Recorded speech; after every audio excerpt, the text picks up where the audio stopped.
ఆయన ఇచ్చిన సర్ప్రైజ్ చూసి నా బర్త్‌డేకి నేనైతే చాలా ఎమోషనల్ అయ్యానండి. ఇంత మంచి సర్ప్రైజ్ నన్ను అర్థం చేసుకొని నా మనసులో నాకెలాంటి అయితే ఇష్టమో అదే సర్ప్రైజ్ చేస్తారని నేను అస్సలు అనుకోలేదు.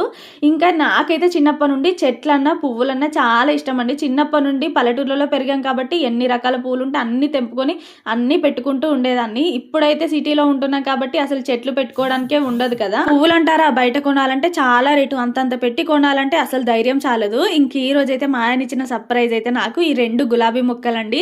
అసలు నాకు ఎంత హ్యాపీగా అనిపించిందో. నా కూతురు రోజు స్కూల్‌కి వెళ్తుంటే తనకి రోజు ఒక పువ్వు జడలో పెట్టాలని నాకు బాగా ఆశగా అనిపిస్తూ ఉంటుంది. కానీ ఇన్ని రోజులు వీలు కాలేదు కాబట్టి ఇప్పుడైతే వీలైంది. అందుకే మా ఆయన నా కోసం 2 గులాబీ చెట్లు తెచ్చారు. ఇక్కడ కనిపిస్తున్న మందార మొక్క ఎంత చిన్నగా ఉందో చూసారా?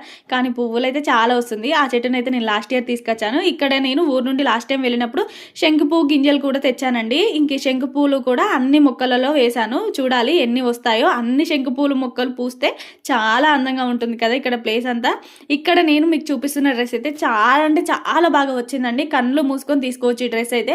నేనైతే మీషో నుండి ఆర్డర్ పెట్టుకున్నాను. చాలా తక్కువలో కూడా వచ్చింది. మీలో ఎవరికైనా కావాలంటే లింక్ అని కామెంట్ చేయండి. వెళ్ళే ముందు మన పేజీని ఫాలో చేయండి, సబ్స్క్రైబ్ చేసుకొని లైక్ చేయడం మర్చిపోవద్దు.